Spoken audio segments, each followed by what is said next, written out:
Today we're talking about catastrophizing. Have you ever heard someone say he's making a mountain out of a molehill, or he took a thread and knitted a sweater? The idea is we take something that's small, but we make it a lot bigger. We make something that may be already difficult, but we make it a lot harder by the way that we think. Well, catastrophizing is jumping to the worst possible conclusion. It's a cognitive distortion or thinking error. Sometimes we call them automatic negative thoughts. It's taking an ordinary or an already difficult situation and making it worse by imagining the worst case scenario. Let me give you a few examples. Say your boss tells you that she needs to see you sometime today. So before you go, she says, stop in my office, make sure we talk. But she adds, it's nothing bad. I just need to go over a few things. But all of a sudden, your mind is flooded with a slew of possibilities. You begin thinking, maybe I'm doing something wrong, maybe there's been some complaints about my work. Maybe she's going to fire me, but she said that there was nothing wrong so that she would throw me off. She's like, that's got to be it. She's going to yell at me, she's going to fire me. She's going to finally tell me what she really thinks of me. And you can see how you took something small and made it much bigger. That's what catastrophizing is. Another example is, let's say you're studying for a big test tomorrow and you still don't feel ready. So you begin to tell yourself, I'm going to fail this test. It's going to ruin my chances of getting on the dean's list. That means I'm never going to get into college. That means I'm going to be a dishwasher for the rest of my life. And you see how it like spirals into this bigger thing than it is. That's catastrophizing. Um, but we also do it in smaller ways. And sometimes when I think of these cognitive distortions, we will hear about them and we'll be like, that's not really me. But I think we all do it to some degree. For example, we might just think negative rather than positive. We might just say, well, I probably won't pass anyway, or it probably won't work out anyway, or I'll probably fail anyway, or, I don't know why I'm doing this. No one's going to notice anyway. So then we focus and dwell on the negative outcome that we fear. That's catastrophizing. But what's interesting, catastrophizing is a bad thing for us mentally.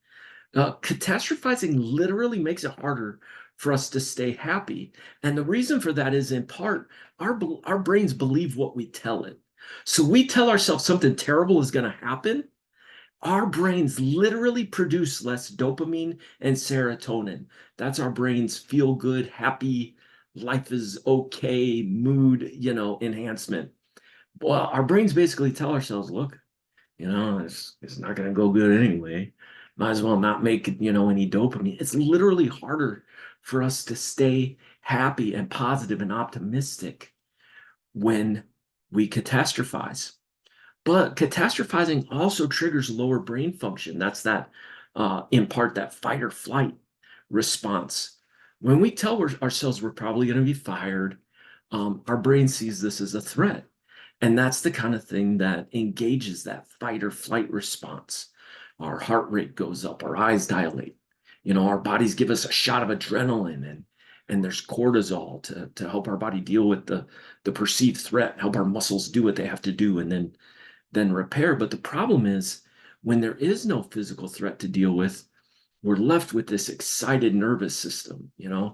We're left with this heart pounding and the tingling in our arms and the excess cortisol. It makes us the excess adrenaline makes us want to feel like want to run around, blow off some steam. But there's also that cortisol. Excess cortisol is linked to anxiety, depression. It causes high blood pressure, headaches, and fatigue. And so it's very important for us to not get stuck in that lower brain function. But that's interesting. Why do we tend to catastrophize? Why do we do that? Why do we sometimes, often go right to worst case scenario? And in some ways, it can be a simple defense mechanism. I mean, if I tell myself the worst thing, that worst outcome, that's probably what's going to happen. I'm kind of preparing myself for the crushing blow. I'm getting ready because that's probably going to happen. So we tell ourselves that kind of a defense mechanism. Um, it also can serve to justify giving up because it's too hard, or giving up because of fear of failure. And so if I tell myself, probably won't matter anyway, then I can give myself permission to quit. So let's look at 3 steps to overcome catastrophizing. And the first one is really interesting, and it's to just sit with our anxiety. Just sit with the idea that what I'm going through is hard. It's done by taking a moment to allow ourselves to feel the anxiety. Literally tell yourself, I'm feeling anxious about this, and that's okay. This is challenging, but I can do it. Or what my wife always says, life is hard, but we can do hard things. Um, Instead of trying to avoid or try to numb the anxiety with drugs or alcohol or some other thing, we simply sit with it for a few minutes. Um, Recognize it, even describe it. I'm feeling anxious because I've got this meeting with my boss in a few hours and I'm not sure how it's going to go. Um, but then something amazing happens inside our brain. When we sit with the feeling of anxiety and tell ourselves it's okay, it actually causes our brain to file this as not quite so scary. It tells our brain, hey, we sat with this anxiety and it's not so bad. Guys, it literally down regulates the anxiety. That's powerful. Um, in another video, I've explained how um, avoiding things that cause us anxiety actually upregulates our anxiety, makes the thing seem even worse. Just by sitting with it and saying, "Hey, this is scary, but that's okay." It makes our brain think, "Hey, this isn't that bad," and it helps us get through it.